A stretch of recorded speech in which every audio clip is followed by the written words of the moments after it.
তাআলার অসংখ্য অগণিত তারিফাত, সানা এবং শুকরিয়া যে আল্লাহ তাআলা আমাদেরকে সুস্থ রেখে সপ্তাহের শ্রেষ্ঠ দিন, অত্যন্ত মর্যাদাপূর্ণ দিন, জুমার দিন, সাপ্তাহিক ঈদের দিন আমাদেরকে অত্র মসজিদে আসার তৌফিক দান করেছেন। আলহামদুলিল্লাহ রাব্বিল আলামিন। নবী মুহাম্মদ রাসূলুল্লাহ সাল্লাল্লাহু আলাইহি ওয়াসাল্লামের প্রতি অসংখ্য গণিত দুরূদ ও সালাম নাযিল হোক। আল্লাহুম্মা সাল্লি আলাইহি আল্লাহুম্মা বারিক আলাইহি আল্লাহুম্মা সাল্লিম আলাইহি। আলহামদুলিল্লাহ, আমরা আজকে জুমার দিন এসেছি। এই জুমার দিনে খুতবা প্রদান করা, দ্বীনের বিষয়ে ইলম অর্জন করা, দ্বীনের বিষয়ে ইলম দান করা এবং দ্বীনের বিষয়ে জ্ঞান অর্জন করা, এটা ফরজ। এই জন্য খুতবাটাকে ফরজ করে দেওয়া হয়েছে। যত ওয়াজ মাহফিল আমরা শুনে থাকি, এগুলো একটাও ফরজ না, কিন্তু জুমার দিনের এই যে বক্তব্য, এই যে খুতবা, এটা হলো ফরজ। কেউ কেউ বলে থাকেন যে এটা এত জরুরি যে আল্লাহ তাবারক ওয়া তাআলা রাসূল সাল্লাল্লাহু আলাইহি ওয়াসাল্লামের মাধ্যমে আজকে যোহরের সালাতের 2 রাকাত মাইনাস করে এই খুতবা যোগ করে দিয়েছেন। যোহরের প্রথম 2 রাকাত ফরজ, দ্বিতীয় 2 রাকাত কি ফরজ না? 2 রাকাতের বিপরীতে 2 রাকাতের পরিবর্তে এই জুমার খুতবার ব্যবস্থা করা হয়েছে। এটা হলো তালিম, তালিমের জন্য। এবং আল্লাহ রাসূল সাল্লাল্লাহু আলাইহি ওয়াসাল্লাম এই খুতবার মাধ্যমে গোটা দ্বীন ইসলামকে শিক্ষা দিয়েছেন। গোটা দ্বীন ইসলাম শিক্ষা দিয়েছেন এই খুতবার মাধ্যমে। এটা একটা মাধ্যম ছিল। অথচ আমাদের সমাজে খুতবা বলা হয় এমন বক্তব্য বা এমন আরবি পড়াকে যেটা ইমামও বুঝবে না আর মুক্তাদিও বুঝবে না, এটার নাম হলো খুতবা। আর বুঝার জন্য আলাদা একটা পয়েন্ট বানাইছে বয়ান। এই বয়ান হলো অবৈধ, হারাম, বেদাত। বয়ান দেওয়া, বাংলাদেশের যে মসজিদগুলোতে বয়ান হয়, এটা অজ্ঞতার কারণে, মূর্খতা, ডাবল বেদাত, বরং ট্রিপল বেদাত। যে মসজিদে অবশ্যই খুতবার মধ্যে যা বলা হবে এটা মুসল্লিদেরকে বুঝতে হবে। মুসল্লিরা বুঝে না এমন ভাষায় খুতবা দেওয়া হারাম, নিষিদ্ধ। এই জিনিসটা আমাদের দেশের হুজুররা বুঝে না, এটা অজ্ঞতার কারণে বুঝে না। আরব বিশ্বে আমার মাধ্যমে প্রায় 5-7টা মসজিদে এই যে বাংলা আরবি মিশ্রিত খুতবা চালু করা হয়েছিল আরব বিশ্বে। মদিনাতে একটা খুতবা দিয়েছি, তারপরে দাম্মামে একটা মসজিদে খুতবা দিয়েছি, কুয়েতে কয়েকটা মসজিদে খুতবা দিয়েছি। এবং কুয়েতের মধ্যে তো একবার সাইনবোর্ড, মেইন রোডের সাথে সাইনবোর্ড দেওয়া থাকে, বাংলা খুতবা মসজিদ এই দিকে, ইংরেজি খুতবা মসজিদ এই দিকে, উর্দু খুতবা মসজিদ এই দিকে। মেইন রোড থেকেই তীর চিহ্ন দিয়ে সাইনবোর্ড দিয়ে ইন্ডিকেট করা আছে। আর আমাদের দেশের অজ্ঞ মুফতিরা কি বলে যে আরবিতে খুতবা হবে। তার মানে এটা একটা সুযোগ যাতে খতিবও না বুঝে আর মুসল্লিও না বুঝে। এই না বুঝতে বুঝতে আমাদের অবস্থা খারাপ। আর যে বয়ানটা দেওয়া হয়, এই বয়ানের মধ্যে তো মিলাদ থাকে, মিলাদ কিয়ামত থাকে, নাউজুবিল্লাহ। মানে মসজিদ নাপাক করার কায়দা। মিলাদ কিয়ামের মাধ্যমে মসজিদ নাপাক হয়ে যায়। এই সেই কামটা করার সুযোগ পায় তারা ওই বয়ানের মাধ্যমে। তো ইনশাআল্লাহ এই খুতবা হলো ইলমের একটা মঞ্চ, ইলম তালিম। আমাদের মুসলিম সমাজের সবচেয়ে যেটা সংকট, কঠিন সংকট, মারাত্মক সংকটে আমরা ভুগছি, সেটা হলো অজ্ঞতার সংকট, ইলমের অভাব, জ্ঞানের অভাব। আজকে আমাদের দেশে যে দিন আমরা পালন করে থাকি, এটা আর কি হুজুকে বাঙালি, আমরা একটা শব্দ বলি না, হুজুকে বাঙালি, এই হুজুক কায়দা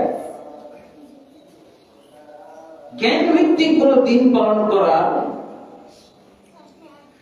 নমুনাই দেখা যাচ্ছে, খুবই লক্ষণ খারাপ। এটা শুধু বাংলাদেশ না, সারা বিশ্বের মধ্যে। অথচ আমরা যদি জ্ঞান সহকারে বুঝে শুনে ইসলাম পালন করতাম, তাহলে এই মুসলিম রাষ্ট্রগুলোর চেহারাই পাল্টে যেত, আমাদের দেশের চেহারা পাল্টে যেত। একটা সত্য কথা আমি প্রায় তুলে ধরি, এবং এটা আমি তুলে ধরতেই থাকবো, এটা বলতেই থাকবো। এই বাস্তবতা আমি যখন থেকে উপলব্ধি করেছি এবং যখন থেকে বুঝতে পেরেছি, তখন থেকে আমি বলার চেষ্টা করছি। আপনাদেরও ব্রেনকে একটু আমি এই বিষয়ে চিন্তা করার জন্য অনুরোধ করব। আমাদের বাংলাদেশে আমরা বলি থাকি যে এই দেশে মুসলমান বেশি, কত 95%, 93%, 90% মুসলমান।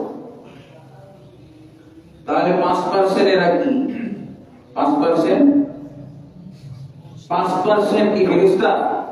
আর কি বলবেন? 95% মুসলমান আর 5% ফেরেশতা? না, অমুসলিম, কাফের, মুশরিক, নাস্তিক। কিন্তু আমাদের বাংলাদেশে কারা শাসন করে? 95% মুসলমানের শাসন চলছে। সংবিধানটা কাদের? 5%-এর সংবিধান। 5% অমুসলিম কাফেরদের সংবিধান চালু করা হয়েছে কার উপরে? 95% মুসলমানের উপরে। লজ্জা শরম তো নাই মুসলমান, লজ্জা শরম আছে? এটা কখনো চিন্তা করে দেখেছি? 95% মুসলমানের সংবিধান ইসলামী সংবিধান হওয়ার কথা না, কিন্তু যে সংবিধানের মাধ্যমে আমাদের দেশ চলছে, এটা কি 95% মুসলমানের সংবিধান দিয়ে? 5%-এর সংবিধান। আপনি যেমন অজ্ঞ মূর্খ মুসলমান, এটাই তার দলিল। আপনি যে অজ্ঞ মূর্খ মুসলমান, আমরা যে 95% অজ্ঞ মূর্খ, অনুভূতি শূন্য, জ্ঞান শূন্য, বিবেক বিবেচনা বুদ্ধিহীন মুসলমান, তার এটার দলিল না, প্রমাণ না, অকাট্য প্রমাণ। এর চেয়ে আর বড় প্রমাণ না, স্থূল প্রমাণ আপনি কি দেখবেন? 95% মুসলমানের উপরে চালু করা আছে 5% কাফেরের সংবিধান।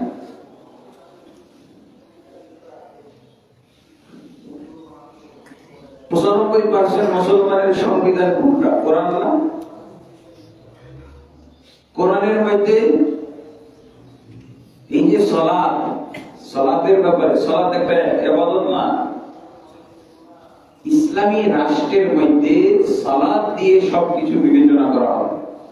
সালাতের মাধ্যমে ইসলামী রাষ্ট্রের সবচেয়ে বড় পদ হলো, গুরুত্বপূর্ণ পদ হলো মসজিদের ইমামতি। মসজিদের ইমামতি হলো সবচেয়ে গুরুত্বপূর্ণ পদ। এই মসজিদের ইমামতির পদের পরে হলো রাষ্ট্রের পদ। আবু বকর রাদিয়াল্লাহু আনহু খলিফা নির্বাচিত হয়েছিলেন মসজিদের ইমামতি দিয়ে। রাষ্ট্রের খলিফা নির্বাচিত হয়েছিল কি দিয়ে? মসজিদের ইমামতি দিয়ে উনি নির্বাচিত হয়েছিলেন।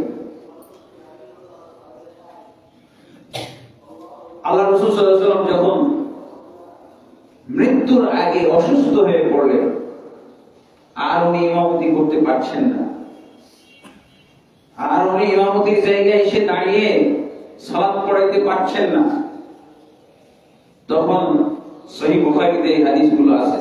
তখন আল্লাহ রাসূল সাল্লাল্লাহু আলাইহি ওয়াসাল্লাম আয়েশাকে বলেছিলেন, মুরি আবাকি আবু বকর আন ইউসাল্লি বিন নাস, হে আয়েশা, তুমি আমার আদেশ জানিয়ে দাও তোমার পিতা আবু বকরকে, সে যেন আমার জায়গায় দাঁড়িয়ে ইমামতি করে, সে ইমামতি করবে। আয়েশা রাদিয়াল্লাহু আনহা একটা চিন্তা করেছিলেন যে আবু বকর রাদিয়াল্লাহু আনহু আল্লাহ রাসূলকে যে মহব্বত করেন, এত ভালোবাসেন, উনি যখন রাসূলের জায়গায় দাঁড়িয়ে ইমামতি করবেন তখন হয়তো তিনি নামাজের মধ্যেই কেঁদে ভেঙে পড়বেন, হায় হায় এই জায়গাতে রাসূলের থাকার কথা, আমি কেন এখানে? রাসূলের জায়গায় রাসূল সাল্লাল্লাহু আলাইহি ওয়াসাল্লাম কি মাইনাস হয়ে গেলেন আমাদের মাঝে থেকে? তিনি কি আজকে থেকেই জায়গা মাইনাস হয়ে গেলেন? রাসূল সাল্লাল্লাহু আলাইহি ওয়াসাল্লামের অভাব অনুভব করে, রাসূল সাল্লাল্লাহু আলাইহি ওয়াসাল্লামের বিয়োগ ব্যথা চিন্তা করে উনি হয়তো কেঁদে এখানেই বেহুশ হয়ে পড়ে যাবেন, এই চিন্তাটা করেছিলেন আয়েশা রাদিয়াল্লাহু আনহা।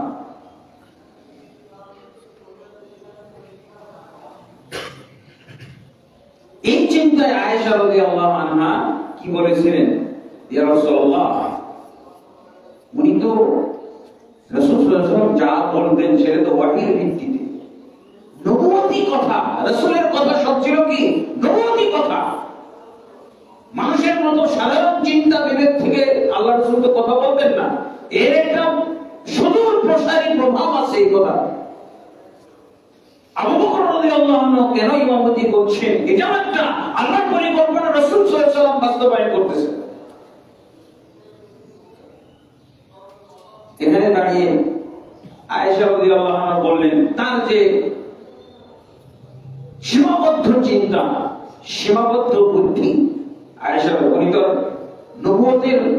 নবুয়তের ভাষায় কথা বলতে পারবে না, আয়েশা পারবে? ওহীর ভাষায় তো আয়েশার মুখ দিয়ে কথা বের হবে না, রাসূলের মুখ দিয়ে যেটা বের হবে সেটা হলো নবুয়তি কথা, সেটা হলো ওহী ভিত্তিক কথা। এর সুদূর প্রসারী একটা প্রভাব আছে, এর একটা ফলাফল আছে। আয়েশা রাদিয়াল্লাহু আনহা বলার চেষ্টা করলেন, ইয়া রাসূলুল্লাহ, নাকি ওমরকে বলবো? ওমর তো একটু কঠিন হৃদয়ে, কিন্তু রাসূল সাল্লাল্লাহু আলাইহি ওয়াসাল্লামের মৃত্যুর পর উনি সবচেয়ে বেশি বিগলিত হয়ে গেছিলেন, উনি সবচেয়ে বেশি মুশরিক পড়েছিলেন, ভেঙে পড়েছিলেন ওমর। আয়েশা রাদিয়াল্লাহু আনহা বলেন, ইয়া রাসূলুল্লাহ, নাকি ওমরকেই বলি? আল্লাহ রাসূল সাল্লাল্লাহু আলাইহি ওয়াসাল্লাম ওই সময় রেগে গেছিলেন আয়েশা রাদিয়াল্লাহু আনহা করে, ইন্না কুননা লাসাওয়াহিবু ইউসুফ, আমার মনে হচ্ছে তুমি সেই ইউসুফের সাথে যে ষড়যন্ত্রকারী মহিলারা দেখেছিল, সেই ষড়যন্ত্রকারী মহিলাদের সদস্য তুমি, এরকম কড়া কথা বলে দিয়েছিল। ইউসুফ নবীর সাথে ষড়যন্ত্র করেছিল না কিছু মহিলা বলতে যে তৎকালীন ইউসুফের যে মালিক ছিল মনির, তিনি সেই যুগের ক্ষমতাশীল ব্যক্তি, ক্ষমতাশীল। আল্লাহ রাসূল সাল্লাল্লাহু আলাইহি ওয়াসাল্লাম আয়েশাকে এইভাবে ধমকাই দিলেন, বলছে তুমি তো মনে হচ্ছে সেই ইউসুফ নবীর সাথে ষড়যন্ত্রকারী মহিলাদের ভূমিকায় নেমেছো, আমি যেটা বলছি সেটা করো। আবু বকর নামাজ পড়াবে আমার স্থানে। আল্লাহু আকবার। এরপর তো এই কথা বলার আল্লাহ রাসূল সাল্লাল্লাহু আলাইহি ওয়াসাল্লাম রোগী অবস্থায়, রোগাক্রান্ত অবস্থায়, যেই রোগে মারা গেছেন আল্লাহ রাসূল সাল্লাল্লাহু আলাইহি ওয়াসাল্লাম, এই রোগাক্রান্ত অবস্থায় আয়েশাকে এরকম ধমকাই দিলেন। পরে তুমি বাধ্য হয়ে আবু বকরকেই বললেন যে আপনাকে আল্লাহ রাসূল সাল্লাল্লাহু আলাইহি ওয়াসাল্লাম সালাত পড়াইতে বলেছেন, ইমামতি করতে বলেছেন। তারপরে আবু বকর রাদিয়াল্লাহু আনহু এসে ইমামতি করলেন। এটা এই মসজিদের ইমামতি। আল্লাহ রাসূল সাল্লাল্লাহু আলাইহি ওয়াসাল্লাম এত সাহাবী, লক্ষাধিক সাহাবী থাকতে আবু বকর রাদিয়াল্লাহু আনহুকে ইমামতির দায়িত্ব দিলেন। এখান থেকে রাষ্ট্রের দায়িত্বশীল নির্বাচিত হয়েছে। কি বুঝলেন তাহলে? রাষ্ট্রপতি নির্বাচিত হয় এই মসজিদের ইমামতি দিয়ে। যখন আল্লাহ রাসূল সাল্লাল্লাহু আলাইহি ওয়াসাল্লাম মৃত্যুবরণ করলেন, এরপর যেহেতু আল্লাহ রাসূল সাল্লাল্লাহু আলাইহি ওয়াসাল্লাম হাদিসে স্পষ্ট করে বলেছেন যে মুসলিমদের জন্য ইমামবিহীন, ইমাম মানে রাষ্ট্রীয় ইমাম, মসজিদের ইমাম ছাড়া একটি মুহূর্ত অতিক্রম করা জায়েজ নেই, হারাম। এই জন্য আল্লাহ রাসূল সাল্লাল্লাহু আলাইহি ওয়াসাল্লামের কাফন দাফনের কাজ না করে আগে ইমাম নির্বাচন শুরু হয়ে গেল। ইমাম বলতে মসজিদের ইমামতি তো সহজ অনেকটা, যদিও এই মসজিদের ইমামতি হলো 1 নম্বর দায়িত্ব। যে কোনো রাষ্ট্রপতির, যে কোনো খলিফার 1 নম্বর দায়িত্ব হলো তার মসজিদে ইমামতি করা, এরপরে অন্য দায়িত্ব। আল্লাহ রাসূল সাল্লাল্লাহু আলাইহি ওয়াসাল্লাম তাই করেছেন। এবং এই পদের যারা মূল্যায়ন করবে আল্লাহ তাদেরকে দুনিয়ার পদটাও দান করবেন সহজে। রাসূলুল্লাহ সাল্লাল্লাহু আলাইহি ওয়াসাল্লামের পরিবর্তে আবু বকর রাদিয়াল্লাহু আনহু সালাত পড়িয়ে দিলেন। এরপরে রাসূল সাল্লাল্লাহু আলাইহি ওয়াসাল্লাম যখন মৃত্যুবরণ করলেন তখন খলিফা নির্বাচনে পালা চলে আসলো। আনসাররা তারা নিজেরাই খলিফা নির্বাচনের জন্য বসলেন। মুহাজিরদেরকে ডাকা হয়নি। মুহাজির বলতে আবু বকর, ওমর, ওসমান, আলী, এরা সব মুহাজির। 4 খলিফাই মুহাজিরের মধ্যে পড়ে। মুহাজির মানে তারা মক্কা থেকে এসেছে, এরা প্রবাসী, মদিনাতে তারা প্রবাসী হয়ে আছে। এরা তো মক্কার লোক, এরা রাসূলের কামে এসেছে, রাসূল মারা গেছে, ওরা কালকে চলে যাবে, এটা ছিল তাদের ধারণা। এই জন্য মুহাজিরদেরকে কাউকে ডাকা হয়নি। আর ওরা জানে যে মদিনা হলো প্রথম ইসলামী রাষ্ট্র, এখান থেকে আল্লাহ রাসূল সাল্লাল্লাহু আলাইহি ওয়াসাল্লাম ইসলামী রাষ্ট্রের গোড়াপত্তন করেছিলেন। অতএব এই রাষ্ট্রের উপরে, এই মদিনার উপরে কাফেরদের এখন সব লোক দৃষ্টি পড়বে, মদিনা আক্রমণ করবে। এই জন্য তাড়াতাড়ি আমরা একজন খলিফা নির্বাচন করে সবকিছু প্রস্তুত করে ফেলি। কাফেরদের তো আক্রোশ হলো এই মদিনাকে কেন্দ্র করে। এখান থেকে আল্লাহ রাসূল সাল্লাল্লাহু আলাইহি ওয়াসাল্লাম বিভিন্ন জায়গায় সেনাবাহিনী পাঠাইছেন মদিনা থেকে, এমনকি সেই রোম পর্যন্ত গেছে। এই জন্য মুহাজিরদেরকে সাথে নেওয়া হয় না। এরা মেহমান মানুষ, রাসূলের টানে এসেছিল। এদের সবার ঘর বাড়ি জমি জায়গা মক্কাতে আছে। এখন মক্কাও ইসলামী রাষ্ট্র হয়ে গেছে, মক্কাও ইসলামী রাষ্ট্র, 100% ইসলামী নগরী, এরা তো চলে যাবে। এই জন্য মুহাজির কাউকে ডাকা হয়। কিন্তু খবর পৌঁছে গেল যে খলিফা নির্বাচনের জন্য মিটিং বসে গেছে। পরে আবু বকর, ওমর দুইজন দৌড় তাড়াতাড়ি করে ফেললেন, বিরাট ব্যাপার। তারপরে যে দেখতেছে যে অলরেডি কি হয়ে গেছে, খলিফা নির্বাচন হয়েই গেছে। মদিনার অধিবাসী, মদিনার সবচেয়ে যিনি সম্ভ্রান্ত ব্যক্তি ছিল সাদ বিন মুআজ রাদিয়াল্লাহু আনহুকে তারা খলিফা নির্বাচন করে ফেলেছে। এরপর আবু বকর, ওমর রাদিয়াল্লাহু আনহু গেছে, আর কেউ গেছে, কিন্তু মুহাজিরদের মধ্যে সিরিয়ালে প্রথম 2 ব্যক্তি। এরপর তারা গিয়ে শুনতেছে এই ব্যাপার, জানতে পারবে এই ব্যাপার, তাদেরকে ডাকা হয় নাই কেন? এই জন্য ডাকা হয় নাই যে আপনারা তো রাসূলের টানে এসেছিলেন, আপনাদের সবার ঘর বাড়ি জমি জায়গা মক্কাতে রয়ে গেছে, এখন মক্কা ও মদিনার মতনই মুসলিম নগরী, আপনারা চলে যাবেন, আমরা এটাই ধারণা করেছিলাম। যে না, আমরা রাসূল সাল্লাল্লাহু আলাইহি ওয়াসাল্লাম যেমন আজীবন থাকার জন্য এসেছিলেন, আমরা রাসূলের মতই আজীবন এই মদিনাতে থাকব। অতএব আমাদেরকে মাইনাস করে আপনাদের এই কাজটা করা ঠিক হয় না। বলছে ঠিক আছে, আপনারা এখন কিছু বলেন, আপনারা কিছু বলেন, তাহলে আমরা তো যা করার করে ফেলেছি। এখন আবু বকর রাদিয়াল্লাহু আনহু কথা বলবেন আগে না ওমর কথা বলবে? দুইজন মিলে একজন আরেকজনের দিকে তাকাতাকি করতেছে। কাম তো ফয়সালা হয়েই গেছে, এরপরও আবু বকর কথা বলবে না ওমর কথা বলবে? আল্লাহু আকবার। তো ওমর আগে কথা বলা শুরু করলেন। ওমর কেন কথা বলা শুরু করলেন? যাতে বলতে পারেন যে আবু বকর রাদিয়াল্লাহু আনহু খলিফার যোগ্য। আর আবু বকর কথা বললে তো ওমরের ব্যাপারে বলতে হইতো। যাই হোক, আবু বকর, ওমর ইবনে খাত্তাব এখানে বেশি বুদ্ধিমত্তার পরিচয় দিয়েছেন। উনি বলছেন, উনি খালি এত লম্বা চওড়া ভাষণ দেওয়া লাগে না, খালি সূত্র টেনেছেন এই মসজিদে। কি বললেন? নাসাই শরীফের মধ্যে হাদিসটা এসেছিল, ওমর ইবনে খাত্তাব রাদিয়াল্লাহু আনহু এই মসজিদের ইমামতির সূত্র ধরে মাত্র 1 মিনিট কথা বলেছেন, মাত্র 1 মিনিট, 1 মিনিটে সমালোচনা করা হয়েছে। কি বললেন ওমর ইবনে খাত্তাব? মান তাদিবু লাহু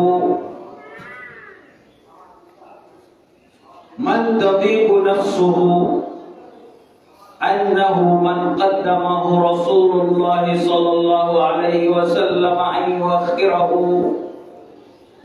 আমি খালি এতটুকু আপনাদের কাছে জানতে চাই, ওমর কি বললেন যে আমি এতটুকু আপনাদের কাছে জানতে চাই যে যাকে রাসূলুল্লাহ সাল্লাল্লাহু আলাইহি ওয়াসাল্লাম সামনে বাড়িয়ে দিলেন তাকে কে, ওই ব্যক্তিকে কে পিছনে রাখতে চান? যাকে রাসূল সাল্লাল্লাহু আলাইহি ওয়াসাল্লাম সামনে বাড়িয়ে দিলেন, কোন ব্যক্তির মন এই ব্যাপারে সাই দিচ্ছে যে তাকে পিছনে রাখা হোক?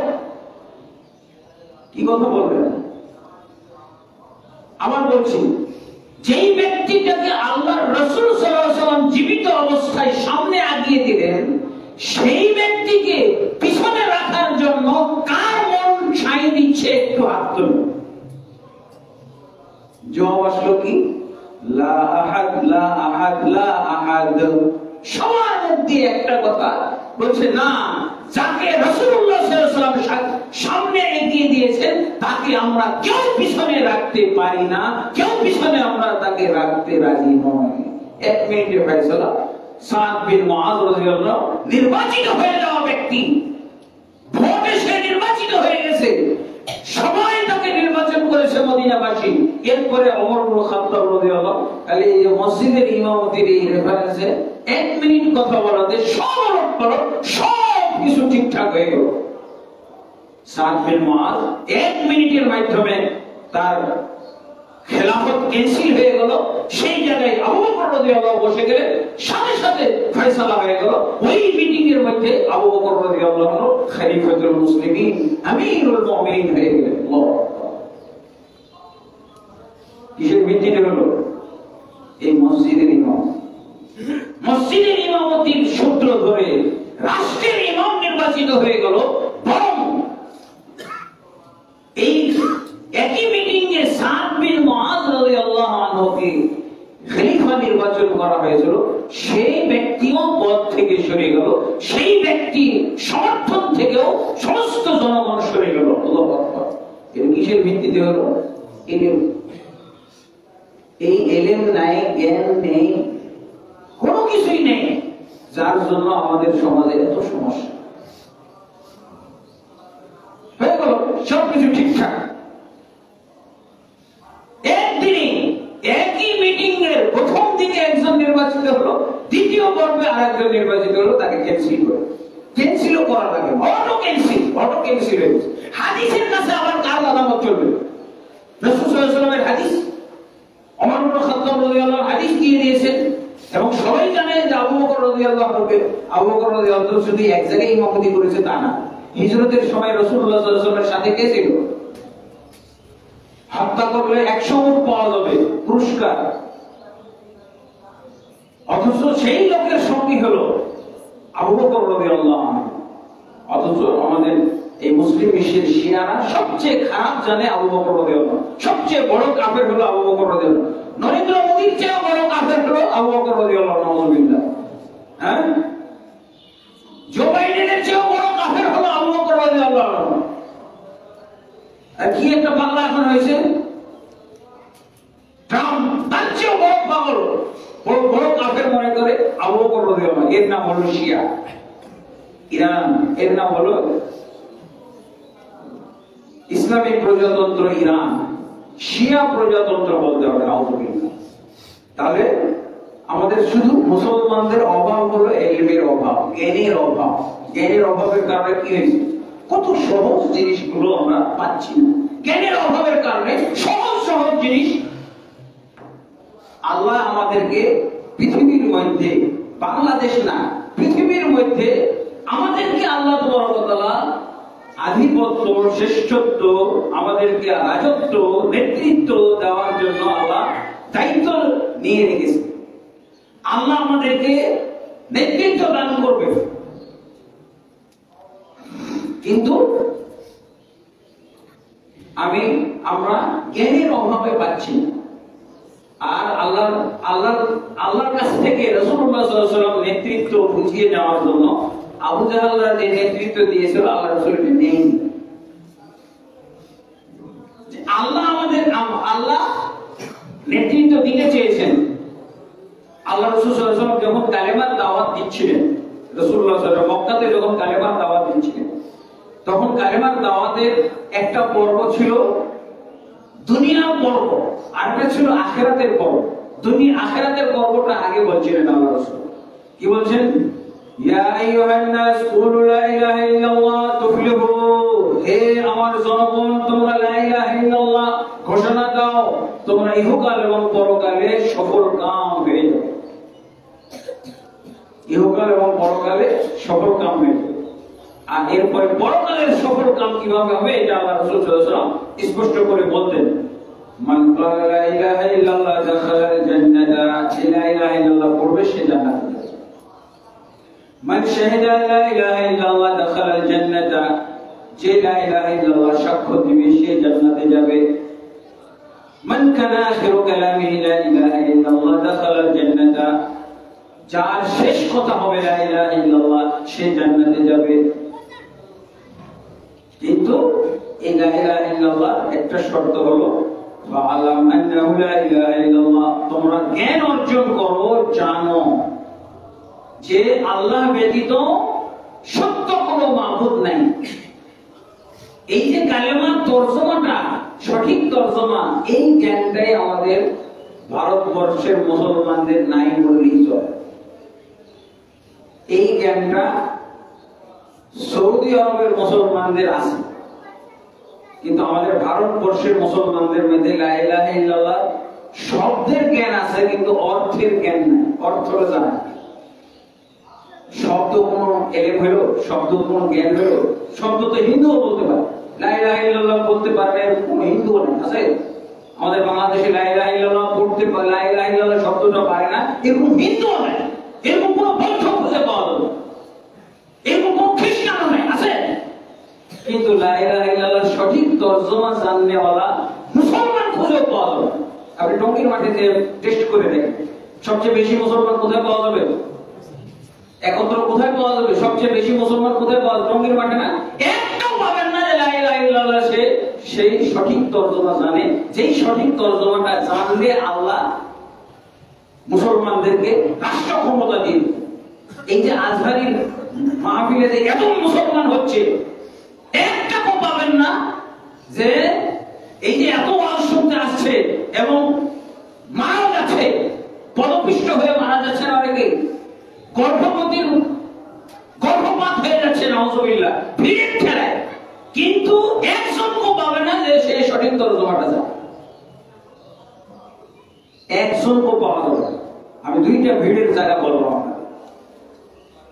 গ্যাদারিং সবচেয়ে বেশি মুসলমান যেখানে আসতেছে, টঙ্গীর ইজতেমা তো হয়তো বছরে একবার, আর এখন যেটা শুরু হয়েছে আজহারির ইজতেমা। আজহারির ইজতেমা এখানে তো যেখানে সেখানে আপনি যেখানে শুনবেন না ইজতেমা হইতেছে আজহারি, ওখানে যান, টেস্ট করে দেখেন অজ্ঞতার উপরে কিভাবে মুসলমান গড়ে উঠেছে। না দলে দলে পানে পানে মুসলমান অজ্ঞতার উপরে গড়ে উঠেছে। যে এত জটিল তো তর্জমা না। আল্লাহ তো এই বলেছেন সূরা মুহাম্মদের 19 নম্বর আয়াত যে কালেমা পড়লে হবে না, কালেমার আগে তোমাকে জ্ঞান অর্জন করতে হবে। এই জ্ঞান ভিত্তিক মুসলমান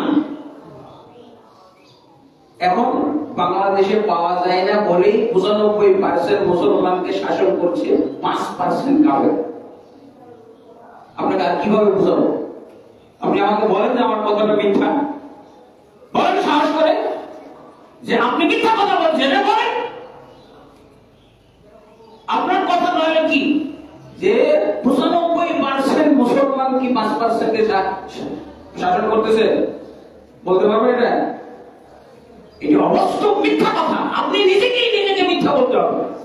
আপনি যদি আমাকে বলেন মিথ্যা, আপনার অন্তর, আপনার মন আপনাকে, আপনার জ্ঞান আপনাকে, আপনার বিবেক আপনাকে মিথ্যা করবে।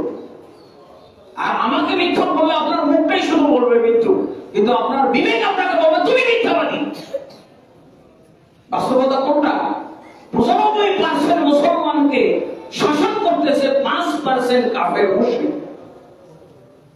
আর এই শাসন ব্যবস্থায় যারা আছে, শাসন ক্ষমতায় যারা আছে ব্যক্তিবর্গ, তারা এই 5%-এর খিদমত খাদেম। 95% মুসলমানের কে ওরা? ওরা কি একবার আপনাকে বলেছে যে কোরআনের শাসন তোমাদেরকে কোরআন দ্বারা শাসন করব বলেছে? বলতে পারবে? বলার সাহস নাই, বলতে পারবে না, মুখেও বলতে পারবে না। যারা এই যে শাসন ক্ষমতায় গিয়েছে আছে, প্রধান উপদেষ্টা বলেন, ধর্ম উপদেষ্টা বলেন, মুখ দিয়ে কথাটা বলার সাহস নাই না যে আমরা কোরআন দিয়ে শাসন করব, এই কথাটা বের করতে পারবে না। ধর্ম উপদেষ্টার মুখে বের করতে পারবে না, মুখে বলার সাহস নাই। কেমন অজ্ঞতার আবর্জনার মধ্যে আমরা হাবুডুবু খাচ্ছি।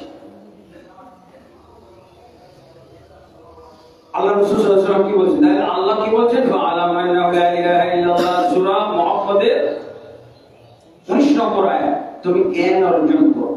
কিসের জ্ঞান? লা ইলাহা ইল্লাল্লাহ।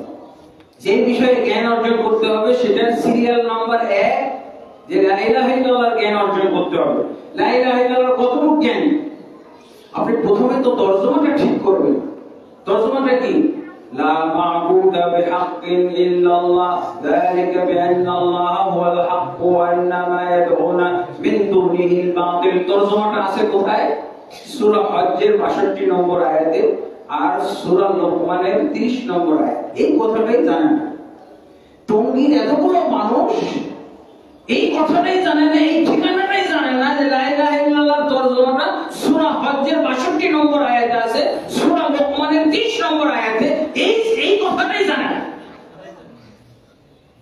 টঙ্গীর 50 লক্ষ মানুষ, আজহারের মাহফিলে 15 লক্ষ 25 লক্ষ মানুষ একজন এই কথাটা জানে না যে সূরা হজ্জের 62 নম্বরে লা ইলাহা ইল্লাল্লাহর তরজমা আছে, সূরা লোকমানের 30 নম্বর আয়াতে লা ইলাহা ইল্লাল্লাহর তরজমাটা আছে। কি হবে? এটি ঠিক তাহলে এটাই ঠিক প্রমাণিত হলো যে 95% মুসলমানকে এরকম অজ্ঞ, মূর্খ, জ্ঞানহীন, বিবেকহীন, দিনহীন মুসলমানকে 5% কাফের শাসন করবে, এটি স্বাভাবিক কথা। এরকম 95% গরু, ছাগল মার্কা মুসলমান দিয়ে কি হবে? আমার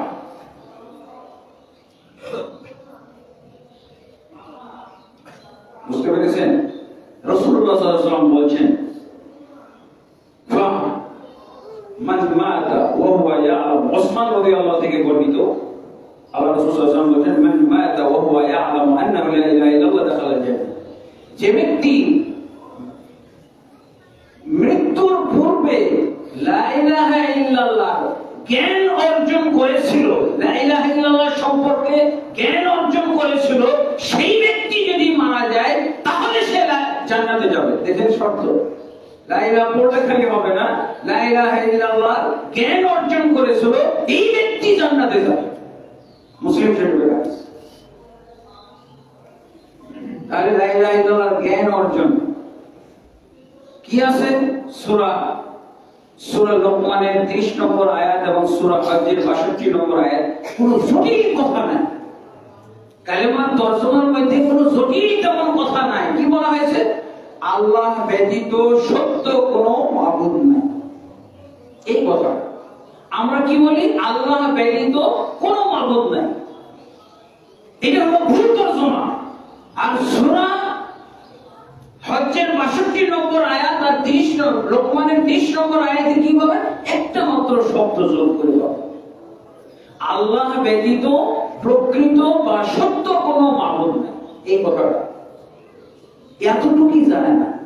অথচ আল্লাহ রাসূল সাল্লাল্লাহু আলাইহি ওয়াসাল্লাম বলেন, যে ব্যক্তি লা ইলাহা ইল্লাল্লাহ সম্পর্কে জ্ঞান অর্জন করতে পারবে তার জন্য জান্নাত, জান্নাতের গ্যারান্টি।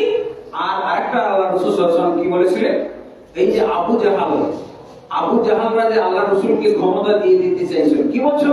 যে মুহাম্মদ, আপনি যদি ভবিষ্যতে এই যে নতুন একটা দাওয়া, নতুন একটা প্রচারণা শুরু করেছেন। এর মাধ্যমে যদি আপনার টার্গেট থাকে যে আপনি মক্কা নগরীর নেতা সাজবেন, নেতৃত্ব দান করবেন, এটা যদি আপনার উদ্দেশ্য থাকে, তাহলে আপনি বলেন আজকে আপনাকে সবাই মিলে নেতৃত্বটা দিয়ে আজকে আপনি মক্কা নগরীর প্রেসিডেন্ট, মক্কা নগরীর আপনি মেয়র, মক্কা নগরীর আপনি খলিফা হয়ে গেলেন। আপনার অনুমতি ছাড়া আমি আবু জাহাল বলতেছি, আমি আবুল হাকাম বলছি, আমি আবু তালেব বলছি, আমি উতবা, শাইবা, আবু লাহাব সবাই একসাথে বলছি যে আপনার অনুমতি ছাড়া একটা কাজও করবো না, একটা কথা বলবো, আজকে আপনাকে নেতৃত্বটা দিই। কিন্তু আল্লাহ রাসূল সাল্লাল্লাহু আলাইহি ওয়াসাল্লাম, আল্লাহ রাসূল সাল্লাল্লাহু আলাইহি ওয়াসাল্লাম আল্লাহর কাছ থেকে একটা ওয়াদা পেয়ে আছে। ওয়াদা কি? যে আল্লাহ তোমাকে ক্ষমতা বসাবে। তাহলে আবু জাহেলরা যদি রাসূলকে ক্ষমতায় বসাতেন তাহলে মক্কার ক্ষমতা পাইতেন। তারপর কয়েকদিন পরে টেনে ফেলে দিতেন যে আমরা পরীক্ষা করে দেখলাম তুমি আসলে এই মক্কা নগরীর নেতৃত্বের জন্য ফিট না, সমাধান হচ্ছে না, তোমাকে কেউ পছন্দ করছে না, তুমি নামো। কয়েকদিন পরে যারা বসাবে ওরা তো নামাইও দিতে পারে। আমাদের দেশে কি চলছে? জনগণ বসাই দিয়েছে, জনগণই নামাই দিতেছে। এই যে মহিলাটা নামতে চাইছিল না, এমন কায়দা করলো যে ও বেচারা জান নিয়ে পালাইল, এই জনগণ। কিন্তু আল্লাহ যদি ক্ষমতায় বসায় কারো সাহসও থাকবে, কারো সাহস থাকবে। আল্লাহ রাসূল সাল্লাল্লাহু আলাইহি ওয়াসাল্লাম সেই অপেক্ষায় ছিলেন, এই জন্য প্রত্যাখ্যান করেছেন। আবু জাহেলরা যে ক্ষমতায় দিতে চেয়েছিল, ক্ষমতায় বসাই দিয়েছিল, আল্লাহ রাসূল সাল্লাল্লাহু আলাইহি ওয়াসাল্লাম সেটা প্রত্যাখ্যান করেছিলেন। বরং আল্লাহ রাসূল সাল্লাল্লাহু আলাইহি ওয়াসাল্লাম নবুয়তের 10ম বর্ষে, নবুয়তের 10ম বর্ষে যে বছর আবু তালেব মারা যায়, আবু তালেবের ছেলেরা তো আল্লাহ রাসূল ছিলেন, ভাতিজাকে লালন পালন করেছিলেন না, আবু তালেবের চাচা, আল্লাহ রাসূলের চাচা আবু তালেব তো লালন পালন করেছিলেন, এবং এমন লালন পালন করেছিলেন নিজের সন্তানদের চাইতে বেশি ভালোবাসতেন। যখন শোনা গেল যে মুহাম্মদকে যে কোনো সময় তারা অপহরণ করে নিয়ে হত্যা করবে, তখন আল্লাহ রাসূল সাল্লাল্লাহু আলাইহি ওয়াসাল্লামকে, আল্লাহ রাসূল সাল্লাল্লাহু আলাইহি ওয়াসাল্লামের বিছানায় আবু তালেব তার সন্তানকে রাখতেন। বিছানায় তার রুমে আবু তালেব নিজের সন্তানকে রাখতেন, আর মুহাম্মদ সাল্লাল্লাহু আলাইহি ওয়াসাল্লামকে রাত্রি বেলায় অন্যত্র সরিয়ে রাখতেন, যাতে অপহরণ হলেও সন্তান অপহরিত হয়, মুহাম্মদ যাতে জীবিত থেকে যায়। আল্লাহু আকবার। এইরকম মহব্বত করতেন। আবু তালেব যখন মারা যায় নবুয়তের 10ম বছর, তখন আবু জাহাল, আবু লাহাব এরা সবাই আল্লাহ রাসূল আবু তালেবের রুমে এসে ঢুকলো। বললেন, আবু তালেব আপনার ভাতিজার ব্যাপারে ফয়সালাটা করে যান, আপনি তো মনে হয় আর বাঁচবেন না, কিন্তু আপনার ভাতিজার ফয়সালাটা করে দিয়ে যান। আমাদের ফয়সালা তো আপনি মানলেন না, আপনার ভাতিজার ব্যাপারে আমরা যে ফয়সালা করতে চেয়েছিলাম সেটা তো আপনি মানলেন না, এখন আপনি ফয়সালা কি করবেন করেন, চূড়ান্ত একটা ফয়সালা দিয়ে যান। আবু তালেব ডাকলেন মুহাম্মদ সাল্লাল্লাহু আলাইহি ওয়াসাল্লামকে, ডেকে কি বললেন, ভাতিজা তোমার শেষ কথাটা আজকে বলো তো, শেষ কথাটা কি বলবেন? বলছে, জি চাচা জান, আজকে আমি শেষ কথাটা আপনাকে জানাই। শেষ কথাটা জানাইলেন মুহাম্মদ সাল্লাল্লাহু আলাইহি ওয়াসাল্লাম, কিন্তু অন্য উপস্থাপনাটা অন্যরকম। আগের উপস্থাপনায় কি বলছেন?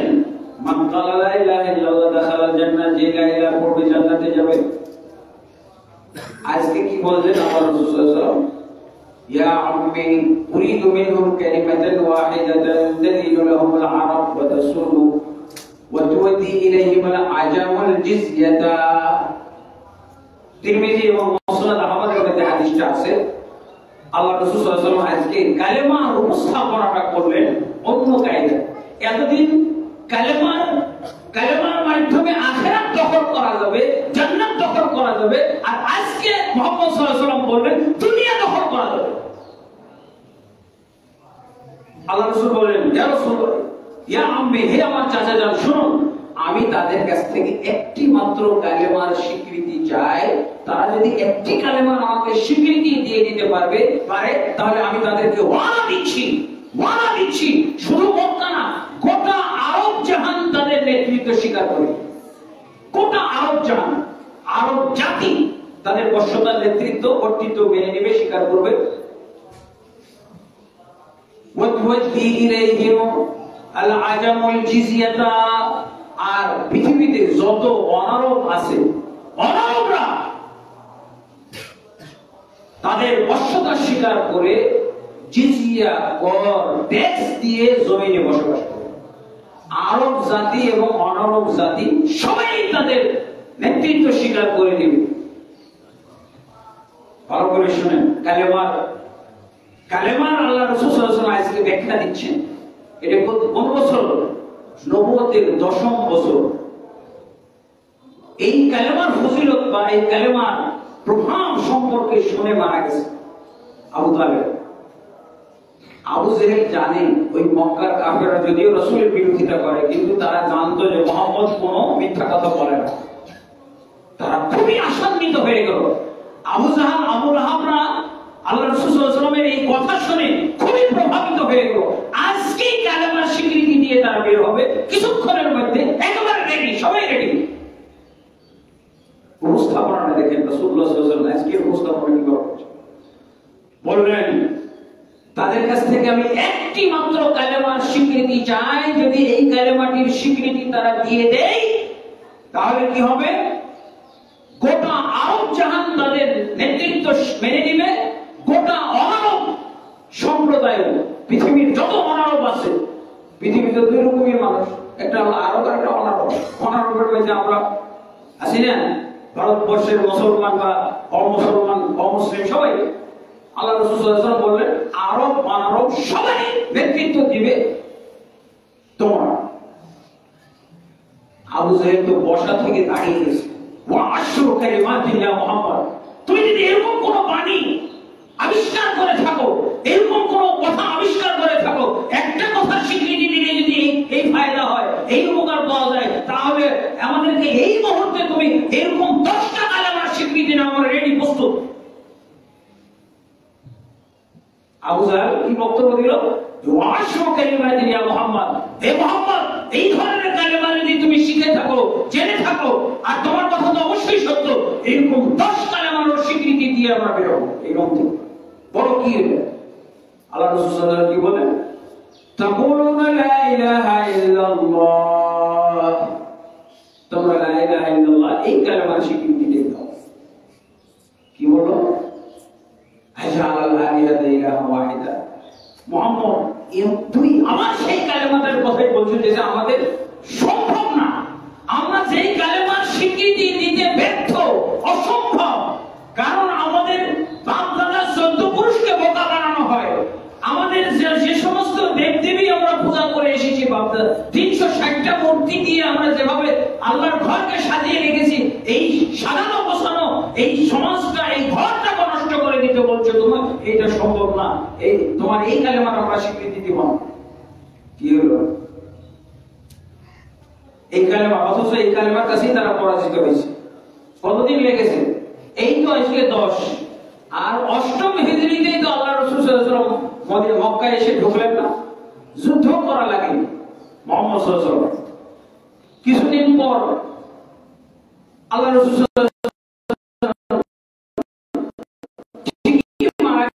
চাচা আবু তালেব মারা যাওয়ার পর আল্লাহ রাসূলের উপর ইজ্জত দুষ্ট হয়ে গেল।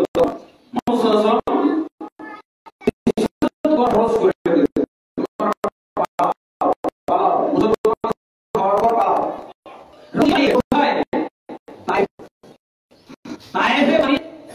সেখানে তাদেরকে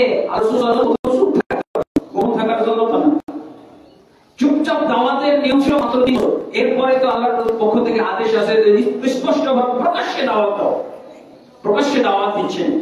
তাইফেও আল্লাহ রাসূল সাল্লাল্লাহু আলাইহি ওয়াসাল্লাম দাওয়াত দিলেন। সেখানে তাকে রক্তাক্ত, তাকে বেদম প্রহার করা হলো। তিনি বেঁচে গেলেন, জানে বেঁচে গেলেন, কিন্তু ক্ষতবিক্ষত এবং বেহুশ অবস্থায়। এরপর আবার তিনি মক্কায় ফিরে এসেছিলেন। মুতঈম বিন আদি একজন কাফেরের লিডারের নেতৃত্বে আবু তালেবের মতো একজন মজবুত লোক পেয়েছেন। তার নেতৃত্বে উনি যখন নিহত ক্ষতবিক্ষত অবস্থায় মুহাম্মদ তায়েফ থেকে মক্কায় ঢুকতেছে, কিন্তু সাহস পাচ্ছে না। তখন মুতঈম বিন আদি রাদিয়াল্লাহু আনহু বলা যাবে না, উনি কাফের অবস্থায় ছিলেন। মুতঈম বিন আদি তাকে শেল্টার দিলেন যে তোমার মতো ভালো লোক মক্কা থেকে বের হতে পারবে না, আমি তোমাকে শেল্টার দেবো, এর জন্য যা করা লাগে আমি করবো। তারপর মোহাম্মদ সাল্লাল্লাহু আলাইহি ওয়াসাল্লাম থাকা শুরু করলেন। এরপর মোহাম্মদ সাল্লাল্লাহু আলাইহি ওয়াসাল্লামের বিরুদ্ধে এই কাফেররা গবেষণা করে দেখল, হায় হায় মুসলমান পাওয়া যাচ্ছে না কেন, মুসলমান যাচ্ছে কোথায়, মুসলিম হওয়ার পর এরা পালিয়েছে কোথায়, আমারও কোনো দ্রব্যী ষড়যন্ত্র হচ্ছে না তো, তারা দূরে কোথাও পালিয়ে যায় একত্র হচ্ছে নাকি, এরকম তারা একটা আশঙ্কা করলো কাফেররা। মক্কার কাফেররা দেখছে যে মুসলমানদেরকে আর খুঁজে পাওয়া যাচ্ছে না, মুসলমানদের সংখ্যা একেবারেই কমে গেল, কোথায় পালাইলো, তারা একটা আতঙ্কিত হয়ে গেল যে এরা কোথাও গিয়ে একত্র হইতেছে নাকি, আবার মক্কার বিরুদ্ধে কোনো ষড়যন্ত্র করবে কিনা। এই চিন্তা ভাবনা থেকে তারা মিটিং এ সিদ্ধান্ত নিল যে এই মুসলমানরা যেখানেই পালিয়ে যাক, নাটের গুরু হলো মোহাম্মদ, পালিয়ে গেছে যে যেখানেই পালিয়ে যেয়ে থাকুক না কেন, মোহাম্মদ ছাড়া তারা কিছুই করতে পারবে না। এই জন্য বললো যে এই মোহাম্মদকে আমরা হত্যা করে ফেলবো, শেষ, আমাদের আর কোনো আশঙ্কা থাকবে না। তো মুহাম্মদ সাল্লাল্লাহু আলাইহি ওয়াসাল্লামকে হত্যা করার সিদ্ধান্ত হয়ে গেল। সকালবেলা সিদ্ধান্ত, কেন যে মক্কাতে মুসলমান খুঁজে পাওয়া যাচ্ছে না কেন, কোথায় গেল এরা, কোথায় যাচ্ছে, এখন তো নাটের পুরোটা রয়ে গেছে, মুহাম্মদ সাল্লাল্লাহু আলাইহি ওয়াসাল্লামকে হত্যা করে ফেলবো, সব ষড়যন্ত্রের জড় কাটা হবে। এই সিদ্ধান্ত নিয়ে মুহাম্মদকে হত্যা করা হবে সিদ্ধান্ত হয়ে গেল। আর রাত্রি 12টার পর অর্থাৎ মধ্যরাতের মুহাম্মদকে হত্যা করা হবে, এই ব্যাপারে সব সিদ্ধান্ত পাকা পোক্তা। তারা মধ্যরাতের আগে এসে উপস্থিত, আল্লাহ রাসূলের বাড়ি ঘেরাও। দেখেন আল্লাহ রাসূল সাল্লাল্লাহু আলাইহি ওয়াসাল্লাম কি বলেছিলেন যে কালেমার মাধ্যমে দুনিয়া দখল হবে, এটা কাফেরদেরকে বললেন। আর আল্লাহ রাসূল সাল্লাল্লাহু আলাইহি ওয়াসাল্লাম আবু জাহেলের কাছ থেকে, আবু জাহেল রাজা নেতৃত্ব দিতে চেয়েছিল, সেই নেতৃত্ব গ্রহণ করলেন না, আল্লাহর দেওয়া নেতৃত্ব উনি নেবেন। দেখেন এবার বাস্তবায়ন হচ্ছে। কেমন পরিস্থিতিতে মুহাম্মদ সাল্লাল্লাহু আলাইহি ওয়াসাল্লামের বাড়ি ঘেরাও করা হয়েছে, মধ্যরাতে হত্যা করবে, হত্যা করে কি আনন্দ ফুর্তি, হত্যার আগেও আনন্দ ফুর্তি করতেছে, আর হত্যার পরে যে মুহাম্মদকে কি করতো, তারা টুকরা টুকরা করে কাটতো না কি করতো, বন্টন করতো। এই সময় ইবলিস আসছে, ইবলিস এসে জিজ্ঞেস করছে, আরে ভাই আপনারা এই বাড়িটার কাছে এত লোক জমা হয়েছেন কেন? বলছে তুমি জানো না মুহাম্মদকে যে হত্যা করা হবে আজকে দিনেই তো আমরা সিদ্ধান্ত নিয়েছি, সেই সিদ্ধান্ত মোতাবেক মধ্যরাতের পরেই আমরা হত্যা করবো, এই জন্য তো একত্র হয়েছি।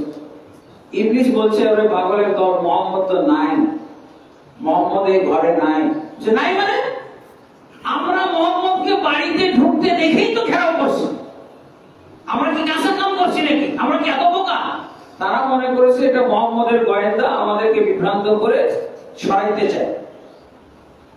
তো মুহাম্মদ বলছে যে না, আমি জানি মুহাম্মদ বাড়িতে নেই। তোমরা বলছে যে ঠিক আছে, তোমাকে একটা আলামত দিলাম, তোমরা সবার মাথা চেক করে দেখো, মাথার চুলগুলোতে ধুলা মাটি আছে কিনা। ধুলা মাটি তোমাদের চোখে মুখে ধুলা মাটি ছিটিয়ে মুহাম্মদ তোমাদের মাঝ থেকেই চলে গেছে, তোমরা টেরও পাবে। সবাই মাথা চেক করে দেখে, হ্যাঁ তাই তো ধুলা মাটি আছে, তাই তো লোকটার কথা ফেলে দেওয়ার মতো না। এই ঢুকো, ঘর ভেঙে ঢুকো, দরজা জানালা ভেঙে ঢুকো, দেখি কি অবস্থা। যে দেখে যে মুহাম্মদ সাল্লাল্লাহু আলাইহি ওয়াসাল্লামের খাটে আলী রাদিয়াল্লাহু আনহু শুয়ে আছে, ঠিকই মুহাম্মদ না সাল্লাল্লাহু আলাইহি ওয়াসাল্লাম। তো মুহাম্মদ কি হলো? আল্লাহু আকবার। যেখানে মুহাম্মদ সাল্লাল্লাহু আলাইহি ওয়াসাল্লামের জান নিয়ে টানাটানি, আজকেই মুহাম্মদ সাল্লাল্লাহু আলাইহি ওয়াসাল্লামের লাশ বানানো হবে, হত্যা করা হবে, তাকে টুকরা টুকরা করে কাটা হবে, এত অসহায় অবস্থা। সেই সময় আল্লাহ মুহাম্মদ সাল্লাল্লাহু আলাইহি ওয়াসাল্লামের জন্য মদিনাতে সিংহাসন সাজাইছে। মুহাম্মদ এটা টেরই পায় না। ওই যে একটা হলো মানুষের দেওয়া রাজত্ব, আর একটা হলো আল্লাহর দেওয়া রাজত্ব। আল্লাহর দেওয়া রাজত্ব যে কেমন হয় এটা কি মুহাম্মদ সাল্লাল্লাহু আলাইহি ওয়াসাল্লাম জানছেন? মুহাম্মদ সাল্লাল্লাহু আলাইহি ওয়াসাল্লাম যেখানে আতঙ্কিত, যেখানে তাকে হত্যা করে ফেলা হবে, এমন সময় মদিনাতে আল্লাহ সিংহাসন রেডি করেছে। এইটা হলো আল্লাহর দেওয়া ক্ষমতা, আল্লাহর দেওয়া নেতৃত্ব, আল্লাহর দেওয়া পথ। তারপর তো মুহাম্মদ সাল্লাল্লাহু আলাইহি ওয়াসাল্লাম ঠিকই বের হয়ে গেলেন। মুহাম্মদ সাল্লাল্লাহু আলাইহি ওয়াসাল্লাম, তাহলে দেখা গেল মুহাম্মদ সাল্লাল্লাহু আলাইহি ওয়াসাল্লাম এখান থেকে যে বের হয়ে চলে গেলেন, এই সমাবেশ থেকে, এই বেষ্টনীর ভিতর থেকে যে বের হয়ে গেলেন, এটা মুহাম্মদ সাল্লাল্লাহু আলাইহি ওয়াসাল্লামের একটা মক্কার উপরে প্রথম বিজয় না? মক্কাবাসীদের উপর প্রথম বিজয়, মক্কাবাসীরা পরাজিত হলো, গোটা মক্কাবাসী পরাজিত, রস খেয়ে তারা হতভম্ব হয়ে গেল। এবার আল্লাহ রাসূল মদিনায় ঢুকতেছেন, মদিনায় ঢোকার সাথে সাথে দেখতেছেন হাজার হাজার লোক আল্লাহ রাসূল সাল্লাল্লাহু আলাইহি ওয়াসাল্লামকে রিসিভ করার জন্য বের হয়ে এসেছে। আল্লাহু আকবার। মুহাম্মদ সাল্লাল্লাহু আলাইহি ওয়াসাল্লাম তাজ্জুব, এত লোক কোথা থেকে পাইলাম, এত লোক কোথা থেকে পাইলাম আমি। আল্লাহু আকবার। এদিকে মদিনা তো কিছু শত্রু ছিল আগে, যখন মুহাম্মদ সাল্লাল্লাহু আলাইহি ওয়াসাল্লামের দাওয়াতের কাজ চলতেছে মুসআব বিন উমাইরের নেতৃত্বে, এবং 83 জন মতো মুসলিম আগে আল্লাহ মক্কা থেকে 83 জন মুসলমান হয়ে গেছে, মদিনাবাসী 83 জন মতো, 83 থেকে 87 জন মতো মুসলমান ছিল। আর মুসআব বিন উমাইরকে আল্লাহ রাসূল সাল্লাল্লাহু আলাইহি ওয়াসাল্লাম দায়ী হিসেবে পাঠিয়েছিলেন, তাদের শিক্ষক হিসেবে পাঠিয়েছিলেন।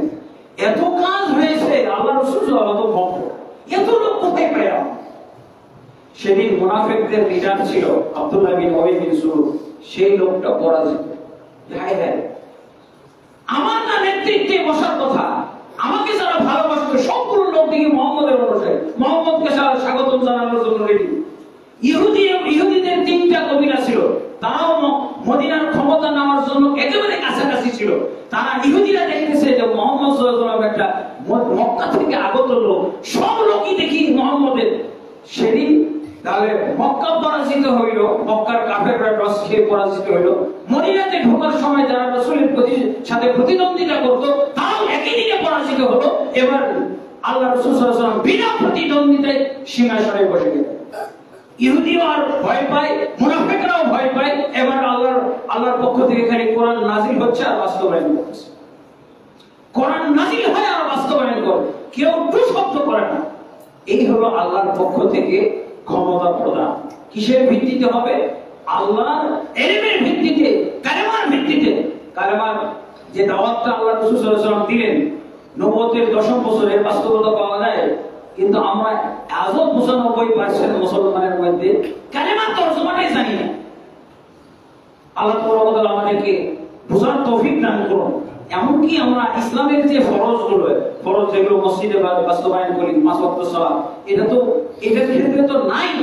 কতগুলো ইসলামী কাজে দুনিয়ার সাথে সম্পর্ক আছে, সত্য কথা বলা। তারপরে ন্যায় নিষ্ঠা প্রতিষ্ঠা করা, ন্যায় বিচার করা, এগুলো তো নাই।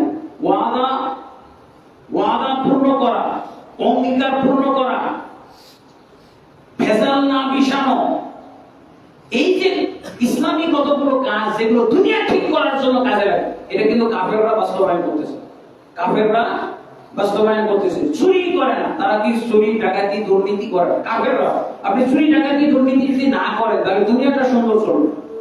দুর্নীতি করলে দুনিয়াটা নষ্ট হয়ে যাবে, মিথ্যা কথা বললে দুনিয়া নষ্ট হবে, ওয়াদা ভঙ্গ করলে ইসলাম নষ্ট হবে, দুনিয়া নষ্ট হবে।